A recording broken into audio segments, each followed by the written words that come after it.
안녕하세요, 로율님들. 결혼식장을 결정하기 전에 저희 이유라트에서 여러분에게 질문을 했습니다. 설문과 댓글로 약 630명의 로율님들이 참여를 하셨어요. 그 결과 선호하는 예식 형태로 호텔 웨딩 48%, 하우스 웨딩 9%, 야외 웨딩 20%, 가족과 친한 친구 3명만 초대하는 스몰 웨딩 16%, 예식 생략하는 게 7% 이렇게 결과가 나왔습니다. 자, 그래서 이런 결과들이 나온 것을 토대로 저도 한번 생각을 해봤죠. 제가 예식장을 고를 때 중요하게 생각하는 요소들. 1번, 축하해 주시러 오는 소중한 분들이 불편하지 않게 멋진 식사와 분위기로 초대하고 싶고, 2번, 저의 개인적인 취향을 반영할 수 있는 곳. 3번, 마시올프도 좋아하는 곳. 목소리가 왜 뒤집어지나요? 4번, 신랑 신부가 주체적으로 웨딩을 이끌어 나갈 수 있는 형식을 할 수 있는 곳. 5번, 의미 있는 날, 의미 있는 시간에 충분히 즐길 수 있는 시간을 가질 수 있는 곳. 6번, 주차 공간 등이 있었어요. 그리고 인터넷으로 서치하기도 하고, 평소에 제가 웨딩을 한다면 나는 이곳에서 하고 싶다라고 생각했던 곳들도 있거든요. 그래서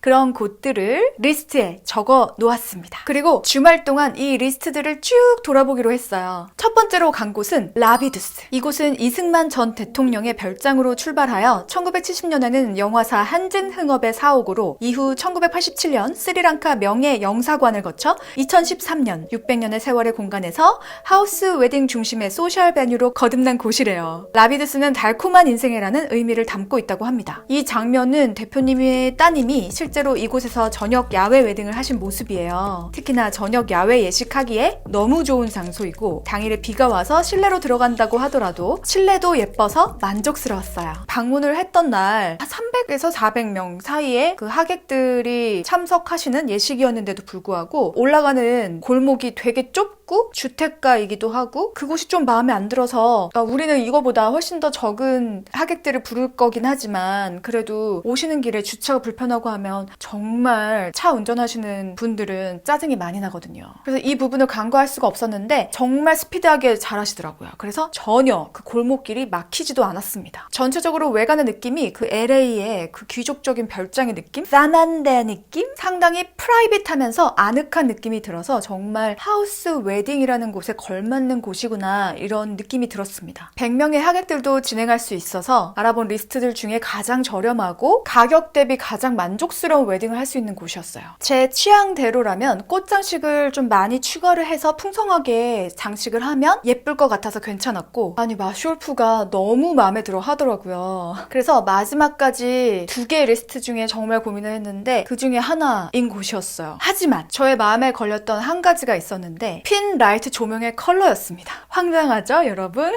제가 원하는 느낌의 조명은 약간 아이보리에서 따뜻한 컬러의 핀 라이트 조명이 신랑 신부 입장할 때 잘 따라와 줬으면 좋겠다, 이런 바람이 있었어요. 하객들과 같이 시간을 보낼 때도 앞에 이제 신랑 신부가 서 있는 곳을 비추는 조명이 있잖아요. 그 조명의 컬러도 아이보리나 약간 따뜻한 느낌의 조명이길 바랬는데 여기는 약간 푸르스름한 조명이 딱 켜지더라고요. 그래서 장소나 모든 상황이 다 너무나 고급스럽고 로맨틱한데 핀라이트 조명이 딱 켜지기 시작하면 갑자기 연극 소극장에서 틀 것 같은 그런 조명이 딱 켜져요. 그게 마음에 걸렸습니다. 뭐 그게 무슨 상관이야 막 이렇게 생각하실 수도 있는데, 저처럼 컬러나 분위기, 무드에 정말 작은 미세 하나하나 부분까지 신경 쓰시는 예민한 분이시라면 마음에 좀 걸릴 수도 있지만, 그리고 저는 또 이렇게 여러분과 함께 영상으로 또 만나봐야 되잖아요. 그래서 조명이 정말 중요하거든요. 뭐 그렇지 않으신 분들은 이 부분은 고려 대상이 아닐 테니까요. 정말 완벽한 예식 장소였습니다. 여기가 되게 인기가 좋더라고요. 그래서 한여름 낮 시간밖에 남아있지 않아서 그때 야외 예식을 할 순 없잖아요. 그래서 정말 고민을 많이 했어요. 자, 같은 날 라비두스를 들렸다가 한강공원으로 갑니다. 두 번째, 플로팅 아일랜드 세빗섬. 이곳은 세빗 둥둥섬 안에 있는 컨벤션 센터입니다. 야외 웨딩도 할 수 있는 곳이에요. 이곳은 야외 웨딩보다는 실내가 분위기가 좋았고 앉은 자리에서 바로 식사까지 하실 수 있어서 좋았어요. 신부 대기실에 꽃장식도 풍부하게 해주시는 편이고, 하객들 대기실도 완전 넓고 층고도 높으면서 통창으로 햇빛이 눈부시게 들어와서 실내인데 실내도 실외 같은 분위기가 났어요. 그리고 한강 위에 건물이 있다 보니 뷰가 탁 트이고 하객들이 그날 좀 색다른 분위기를 느낄 수 있을 것 같아서 좋았어요. 자, 매니저님이 미리 한번 재연을 해주셔서 체험을 해봤습니다. 버진 로드를 따라 입장하면서 앞에 무대에 블라인드가 올라가면 한강뷰를 바라보면서 예식을 할 수 있고, 층고가 워낙 높고 조명도 잘 돼 있어서 호텔 예식을 하는 분위기를 연출하실 수 있어요. 상담하는 신랑 신부에게 당일에 메뉴를 시식할 수 있는 프로그램이 있어서 점심까지 먹었어요. 식사 퀄리티도 너무 좋았고 지배인님도 너무너무나 친절했습니다. 저는 사실 이곳이 마음에 들었었는데요. 마시울프가 하우스 웨딩의 매력에 이미 빠져버린 거예요. 이거는 뭐 헤어나올 수 없게 매료가 된 상태야. 완전히 눈에 하트가 떠 있더라고요. 그래서 이곳이 눈에 안 들어왔나 봐요. 지금까지 본 두 곳 중에 어디가 마음에 들었어요? 하고 질문을 했죠. 그랬더니 바로 라비두스라고. 그래서 제가 저는 사실 두 군데 중에 여기가 조금 더 마음에 들었는데 라고 했거든요. 그런데 마시울프는 이미 눈에 이렇게 라비두스 이렇게 써 있더라고요. 이 두 군데 가격은 비슷했습니다. 세 번째, 더 라움. 이제 저의 이런 모습에 좀 익숙해지셨죠? 사실 솔직히 얘기하겠습니다. 저는 라움이나 신라호텔에서 웨딩을 하는 꿈이 있었어요. 꿈이라고 하니까 너무 거창하군요. 예전에 라움에서 웨딩 페어를 한 적이 있어요. 그때 초청을 받아서 갔는데 너무 환상적인 거예요. 나의 꿈속에 들어와 있는 느낌? 야외 웨딩도 실내 웨딩도 너무나 완벽하게 할 수 있는 곳이고요. 야외 웨딩을 계획하더라도 날씨가 안 좋으면 바로 실내로 들어갈 수 있습니다. 그래서 이런 점들이 좀 좋았어요. 워낙 외관부터 성의 느낌이고 안에서도 성에서 결혼하는 느낌을 낼 수 있어서 신랑 신부가 마치 왕과 왕비가 된 것 같은 그런 느낌을 가질 수 있겠더라고요. 웨딩의 규모가 하객이 130명 정도로 되게 소규모로 웨딩을 할 거라서 이곳이 소규모로 하우스 웨딩을 할 수 있는 곳 중에 가장 우리나라에서 최상위 버전이라고 생각하시면 될 것 같아요. 여기서 하우스 웨딩이 무엇이냐? 이것은 바로 하우스 전체를 대관하는 겁니다. 집 한 채를 모두 그 예식을 하는 신랑 신부가 대관을 해서 거의 모든 그 공간을 쓸 수 있는 형식이고, 일반 예식홀이나 호텔 웨딩보다는 조금 더 자유로운 분위기를 연출할 수 있는 곳이에요. 그게 바로 하우스 웨딩입니다. 보통 라움은 신라 호텔과 많이 비교를 하시죠. 야외 웨딩을 생각하고 있어서 연회장도 들어가 보았죠. 2부 연회장 또한 환상적인 분위기에서 프라이빗하게 진행할 수 있어서 좋았어요. 신부 대기실도 깔끔하고 정돈된 분위기라서 좋았어요. 가족들이나 친구들이 앉아서 같이 수다 떨 수 있는 공간도 있고, 예식 전에 편안한 분위기에서 사진 찍다가 입장하는 동선도 좋았고요. 호텔과 마찬가지로 텐텐이 마지막에 붙기 때문에 여러분 잘 생각하셔야 됩니다. 상담할 때부터 부가세가 미리 더해진 금액으로 상담하면 훨씬 더 편해요. 최소 진행하는 인원을 300명 정도로 잡아 놓으셨어요, 라움에서. 그래서 130명만 식사를 하더라도 300명이 식사하는 비용을 지불해야 합니다. 그래서 이렇게 식사 비용을 상향 조정을 하면 100명도 가능하죠. 그리고 라움은 꽃장식이 1000만 원부터 시작한다는 점.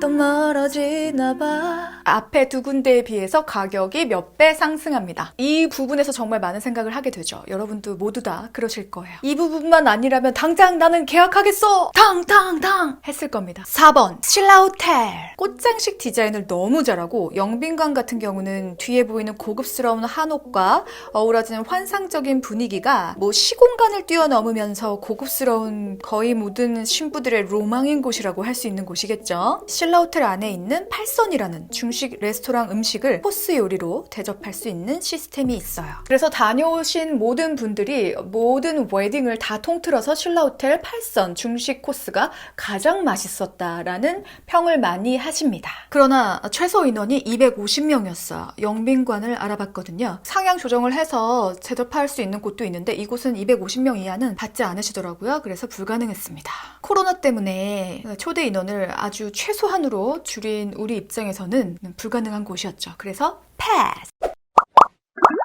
5번, 시그니엘 호텔 웨딩. 알아본 예식 장소들 중에서 가장 최근에 지어진 건물인 롯데타워 72층에 위치한 예식장입니다.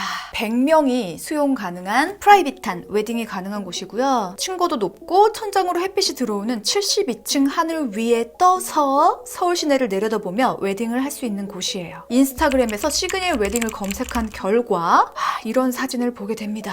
이 꽃장식과 기다란 버진 로드, 그리고 트와일라이트 웨딩. 이거 예식 맞아요? 우리나라 예식인가요? 헐리우드 영화에 나오는 럭셔리 웨딩의 끝판왕 느낌입니다. 상담을 받으러 들어갔죠. 이곳은 하루에 한 팀만 예식을 해요. 이 하루 종일 딱 우리들을 위해서만 이 호텔이 제공되는 겁니다. 자꾸 오늘 발음이 꼬이네요. 처음에 딱 들어서자마자 포토월에 꽃장식의 꽃 양에 놀라고, 웨딩홀에 들어서서도 환상적인 분위기와 창밖 풍경에 놀라고, 보면 볼수록 눈이 점점 높아져서 결국 하늘까지 올라간 느낌입니다. 결국 눈이 하늘에 올라갔어요. 테이블 세팅도 시그니엘만의 장식으로 멋스럽고 세련됐고, 무엇보다 꽃장식들의 창의성? 그 꽃의 양에 감동받았습니다. 이곳은 꽃장식이 2천만 원부터 시작하고, 지금 보여드리고 있는 이 장면들은 모두 더 추가 금액을 지불하시고 장식한 거라고 안내받았어요. 이곳에서 예식을 하면 메이크업 받는 곳에서 호텔까지 롤스로이스를 제공해줍니다. 보통 호텔에 딱 도착을 해서 문이 열리네요 하면서 신부가 차에서 일어나서 신랑이 팔을 탁 잡고 신사처럼 이렇게 등장해서 예식장으로 들어가는 장면을 꼭 연출을 하죠. 이거는 웨딩 스냅 사진 때도 그렇고 스냅 영상에서도 너무나 하이라이트 영상 중에 하나입니다. 그때에 롤스로이스를 타고 이렇게 딱 그래서 양문으로 넓게 쫙 열리면서 이 큰 드레스가 이렇게 꽝 이러면서 나오는 거죠. 너무 멋있지 않나요? 근데 이것들이 모두 그 예식 비용 예산에 포함된 서비스이죠. 그러니까 모두 다 계산을 하는 겁니다, 우리가. 자, 여기까지 상담을 받았습니다. 우리는 호텔 예식과 하우스 웨딩 사이에서 고민을 했죠. 푸른 잔디 위에서 하고 싶었어요. 그런 느낌이 강했습니다. 야외에서 자유롭게 줄에 없는 예식으로 적당한 곳이 어디일까 하다가 이곳으로 결정했습니다.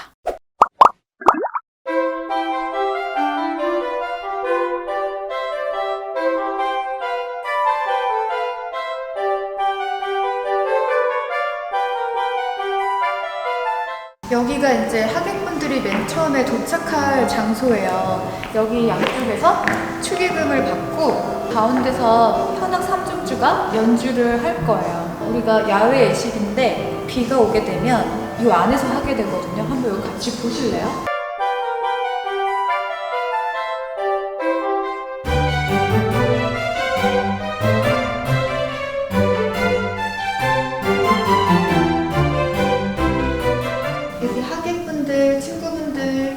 앉아서 같이 얘기하고 다과 좀 먹을 수 있고, 그다음에 저는 여기에 이렇게 앉아 있을 거예요.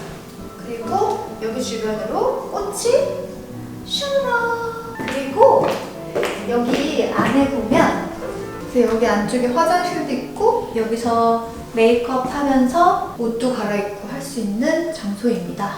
또 우리가 예식을 하는 가든을 볼 수가 있어요. 이게 되게 저는 마음에 들더라고요. 따라와 보세요.